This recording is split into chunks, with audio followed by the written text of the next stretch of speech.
वो जो है ना श्रुति ज्ञान जो है ना जल्दी समझ में आता है। समझ में आ गया? चाहे कोई भी स्त्री हो चाहे पुरुष हो, भारत के नब्ज को पकड़ना जरूरी है कि भारत के लोगों की नब्ज क्या है।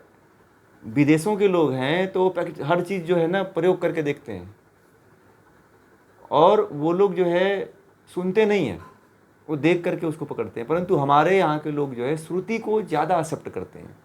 ये जो ज्ञान जो आया है ना, जो हम और आप पढ़ रहे हैं, यह भी श्रुति के माध्यम से, मतलब एक से सुन करके गुरु शिष्य परंपरा से ही आई है सारी बातें। ये एक ने सुना दूसरे को बताया, दूसरे ने सुना तीसरे को बताया।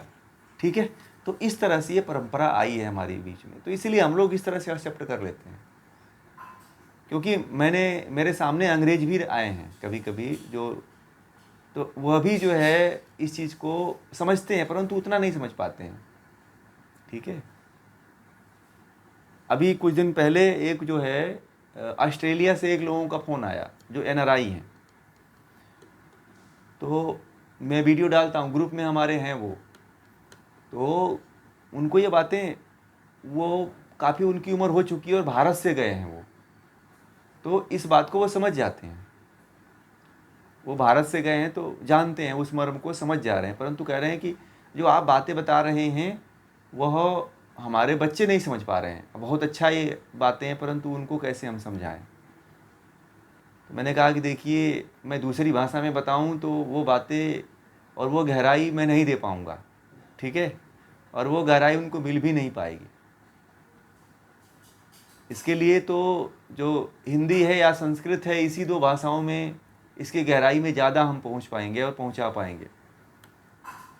तो वो क्या होता है कि वो फ्लो नहीं बन पाता है। जैसे विदेश में जो जन्म ले लेते हैं, जैसे बच्चे, वो बोल रहे थे कि हमारे बच्चे सारे वहीं पे पैदा हुए हैं, ऑस्ट्रेलिया में ही पैदा हुए हैं। तो वो बोल रहे थे कि उनको कुछ भी कहो अपने देश के बारे में तो उनको घुसती नहीं बात, जो आप लोग कह रहे हैं ना, तो उनको घुसती नहीं बात। वो थोड़ा समय लगता है, बहुत समय लगता है, और पूरा कल्चर उनके जीवन में यही पड़ चुका है। तो बोल रहे थे फिर भी हम चाहते हैं कि अपने आध्यात्म से, अपने संस्कृति से उनको जोड़ के रखें। तो उनको मैं ये सुनाता हूँ तो कुछ कुछ समझ में आता है, उनको पूरी ये बातें नहीं समझ में आती। तो ये आप लोग ये भी ध्यान रखिएगा कि आप लोग बहुत सौभाग्यशाली हैं कि भारत जैसे देश में जन्म हुआ है। अगर मान लीजिए अमेरिका में पैदा हो गए होते तो केवल बिजनेस किए होते और कोई काम किए होते, खाए पिए होते, ऐश किए होते, है ना, लग्जरियस जीवन हुआ होता, बस फिर मर गए होते। पाकिस्तान में पैदा हुए होते तो और फिर कल्याण हो जाता, और फिर बांग्लादेश में पैदा हो गए होते तो फिर तो महाकल्याण हो जाता। तो ये भी एक बहुत बड़ा प्लस पॉइंट आप लोगों के जीवन में है कि भारत जैसे देश में जन्म हुआ है आप लोगों का, और आप लोगों के बहुत अच्छे कर्म रहे हैं। आप लोग अपने आप को कभी हीन भावना अपने जीवन में मत समझिएगा कि मेरे साथ कुछ ऐसा हुआ है। आप लोगों के साथ बहुत अच्छा हो रहा है, और ये ध्यान रखना कि परमात्मा की आप लोगों के ऊपर कृपा बरस रही है, और उसका लाभ लीजिएगा आप लोग। क्योंकि ये बातें सब लोग नहीं समझ पाते हैं, और सबके जीवन में ये बातें घुस भी नहीं पाती हैं। कई जन्म लग जाते हैं, जो मैं आपको बातें समझा रहा हूँ उसको समझने में लोगों को। बात समझ रहे हैं? नहीं पता कर पाते हैं लोग कि आडंबरों में जीवन व्यतीत चला जाता है, कट्टरता में जीवन खत्म हो जाता है, और इस रहस्य को नहीं समझ पाते हैं लोग। और वो बड़े भाग्यशाली लोग होंगे जो समझ जाएंगे इस चीज़ को। और मैं आप सभी लोगों को कहता हूँ कि आप लोग जब इस चीज़ को पढ़ लोगे, जान लोगे ना, तो फिर आपको कोई दुनिया में भ्रमित नहीं कर पाएगा, और आप लोग इतने निडर हो जाओगे कि जहाँ आप जाओगे ना, पूरा वहाँ निडरता आ जाएगी, निर्भयता आ जाएगी, अज्ञानता दूर भागेगी, पाखंड आपसे दूर भागेगा, देख करके भागेगा। ठीक है, ऐसा हो जाता है जीवन में, आपका जीवन एक दिव्य हो जाता है। फिर आपके अंदर जो डर है, भय है, चिंता है, शोक है, वह सब पूरा का पूरा खत्म हो जाता है, फिर कुछ बचता ही नहीं है फिर।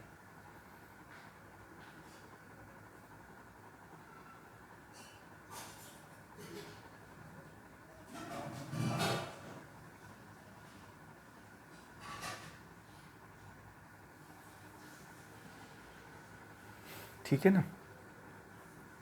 और बताइए, और कोई प्रश्न है, शंका है तो बताएं।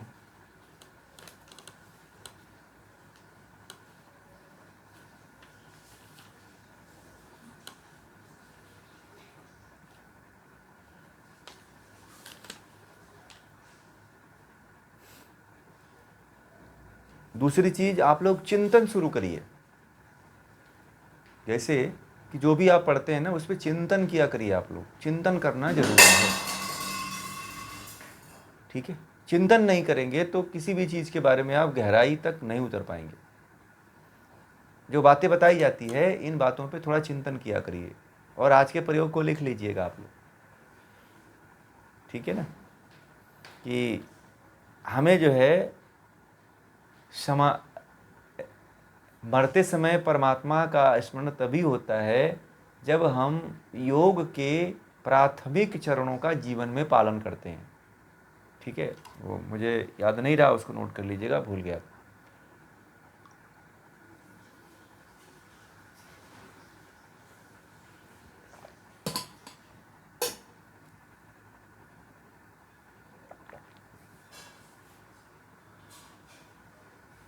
जब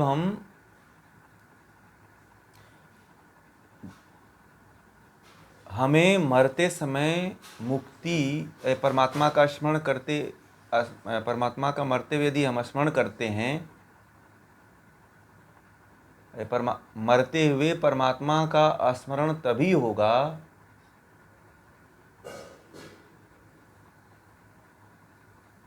जब मरते हुए परमात्मा का स्मरण तभी होगा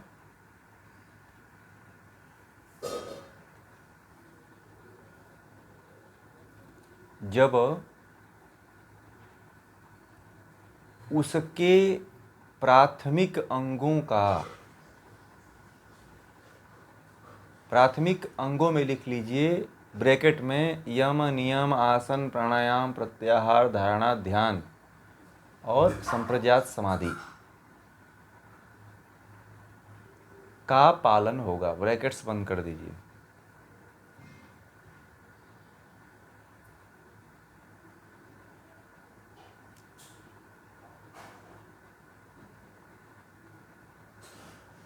सब लोगों ने लिख लिया? और लिखने की आदत आप लोग डालिए।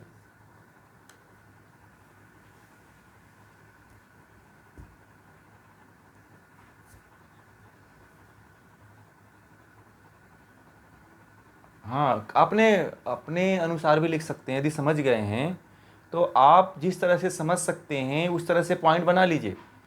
मैंने अपनी बातों को बोल दिया। यदि मेरी तरह बातों को नहीं समझ में आती है मेरी बात, तो आप अपने भाषा में अपने तरह से, जो जिस तरह से समझ सकते हैं उस तरह से लिख लीजिए।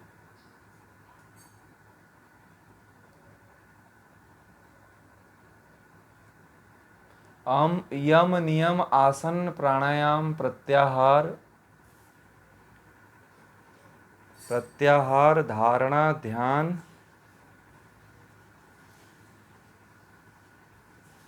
समाधि।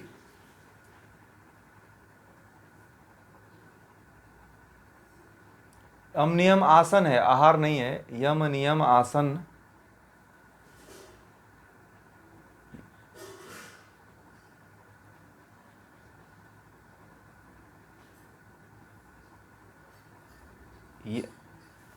जब हम मरते समय परमात्मा का स्मरण तभी होगा जब हम प्राथमिक योग के अंग जैसे यम नियम आसन प्राणायाम प्रत्याहार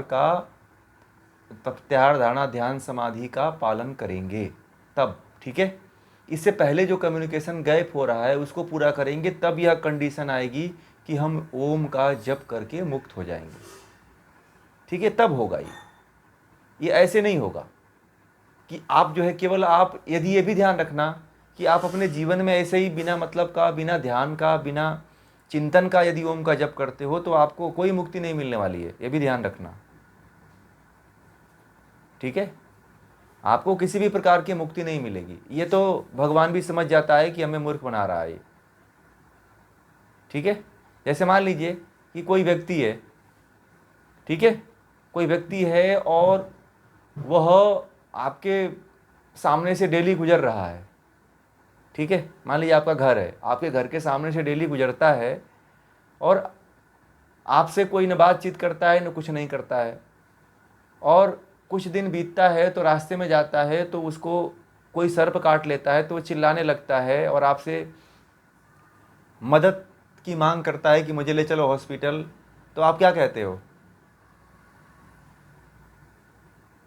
कि जीवन भर कभी बात ही नहीं किया और आज इसको सर्प काट लिया तो मेरे घर आया ही, आज यहीं से गुजरता था, कभी बोलता तक नहीं था। तो जब, परंतु परमात्मा तो नहीं करता है, परंतु आप करोगे। परमात्मा तो कहता है बचाओ इसको, दया करता है, परमात्मा दयावान भी है, वो कर देता है दया, ठीक है, परंतु हम जैसे लोग नहीं कर पाते।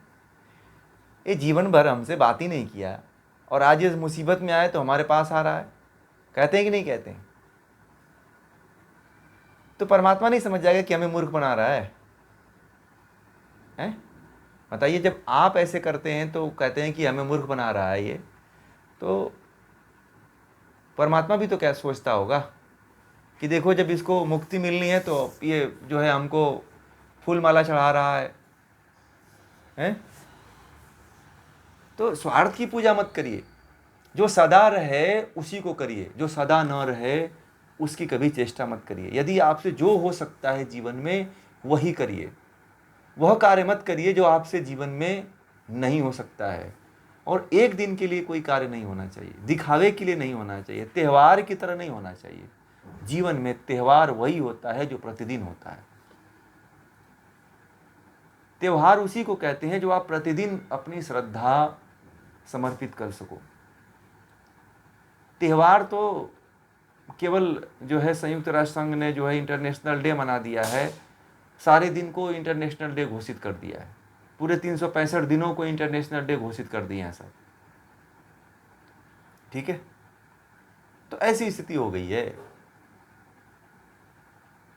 हम जो है एक एक दिन नहीं, एक दिन साल में एक दिन नहीं किसी चीज़ को मनाएं, हम हर दिन मनाएं। परमात्मा की पूजा हमें एक दिन केवल दिवाली के दिन दीपक जला करके नहीं करना चाहिए, हमें हर दिन दीपक जला के करना चाहिए। वो दिवाली आपकी प्रतिदिन की है, ठीक है।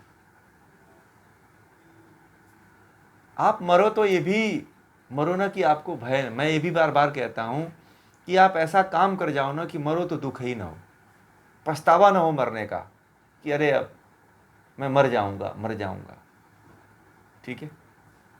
एक व्यक्ति थे, 90 साल के थे, और एक उनको आंतों का इन्फेक्शन हो गया, आंतों का। तो बड़े दुखी, बड़े रोए, जब हॉस्पिटल में गए तो बहुत रोए कि अरे मेरा काम है, इतना बिजनेस है, मेरे पास इतने करोड़ रुपए है, क्या होगा, बहुत रोए वो। तो किसी तरह डॉक्टरों ने उन्हें बचाया।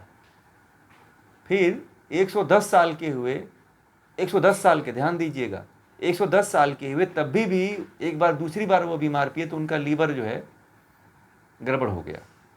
तो उस समय भी बहुत रोए वो कि अब तो मैं नहीं बचूंगा, मेरी मृत्यु हो जाएगी, ठीक है। वह व्यक्ति जो है जीवन के अंत तक 115 साल की उम्र में उसकी मृत्यु हुई और उसकी कोई भी इच्छा नहीं पूरी हुई, क्योंकि वह 115 साल तक जो है वह कुछ भी नहीं अपने लिए कर पाया और इसीलिए वह रोता रहा। तो जीवन में आत्मा और परमात्मा के लिए ऐसा कार्य कर जाओ कि मरो ना तो खुशी हो, उत्सव हो, एक खुद महोत्सव आपका मनाया जाए, कि आपको कोई परवाह नहीं होनी चाहिए कि अब तो मैं मर गया, मुझे जो पाना था, जो जानना था, मैंने जान लिया, बस, ठीक है।